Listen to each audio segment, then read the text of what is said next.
Mutual fund ಸರಿ ಇದೆ ಪ್ರಸ್ತುತಪಡಿಸುತ್ತಿದೆ ಹೂಡಿಕೆಗೆ ಸರಿಯಾದ ಹೆಜ್ಜೆ. ನ್ಯೂಸ್ 18 ನೆಟ್ವರ್ಕ್ ಇವರ ಸಹಯೋಗದೊಂದಿಗೆ.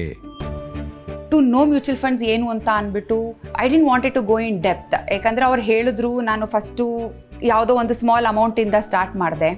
ಅದನ್ನು ಅರ್ಥ ಮಾಡಿಕೊಂಡೆ ನಾನು ಮ್ಯೂಚುವಲ್ ಫಂಡ್ಸ್ ಯಾವ ರೀತಿ ವರ್ಕ್ ಆಗುತ್ತೆ, ಹೇಗೆ ನಾವು ಅದರಲ್ಲಿ ಇನ್ವೆಸ್ಟ್ಮೆಂಟ್ ಸ್ಟಾರ್ಟ್ ಮಾಡ್ಬೋದು, ಮತ್ತು ನಮ್ಮ ಫ್ಯೂಚರ್ಗೆ ಹೇಗೆ ಅದು ಹೆಲ್ಪ್ ಆಗುತ್ತೆ ಅಂತ. ನನ್ನ ಹೆಸರು Shweta, I am a teacher. ತುಂಬ ತಿಂಗಳುಗಳು ನಾನು ಕೂಡ ಇನ್ವೆಸ್ಟ್ಮೆಂಟ್ ಮಾಡೋದನ್ನು ಸ್ಟಾಪ್ ಮಾಡಿದ್ದೆ. ಕೆಲವೊಂದು ತಿಂಗಳುಗಳು ನಾನು ಅದನ್ನು ಪಾಸ್ ಮಾಡಿಸಿದ್ದೆ, ಯಾಕಂದರೆ ನನಗೆ ಕಟ್ಟೋಕ್ಕಾಗ್ತಾ ಇರಲಿಲ್ಲ ಅಂತ. ಮತ್ತೆ ಡಿಸೈಡ್ ಮಾಡಿದೆ, ನಾನು ಯಾಕೆ ಇದನ್ನು ನಾನು ಸ್ಟಾಪ್ ಮಾಡಬೇಕು, let me stop something else.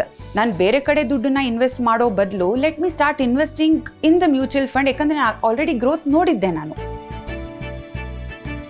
So ಆ ಕೋವಿಡ್ ಸ್ಟಾರ್ಟ್ ಆದಾಗ ನಮ್ಮ ಯಜಮಾನ್ರಿಗೆ ಕೆಲಸ ಹೋಯಿತು. ಸೊ ಆ ಟೈಮಲ್ಲಿ ನಮ್ಮ ಇಡೀ ಫ್ಯಾಮಿಲಿನ ಸೇವ್ ಮಾಡಿದ್ದು ವಾಟ್ ಎವರ್ ನನ್ನ ಇನ್ವೆಸ್ಟ್ಮೆಂಟ್ ಏನಿತ್ತು ಅದು ತುಂಬ ಹೆಲ್ಪ್ ಆಯಿತು ನನಗೆ. ಸೊ ಇದನ್ನು ಕೂಡ ಐ ವಾಂಟ್ ಟು ಜಸ್ಟ್ ಎಲ್ಲರಿಗೂ ಕನ್ವೆ ಮಾಡ್ತೀನಿ.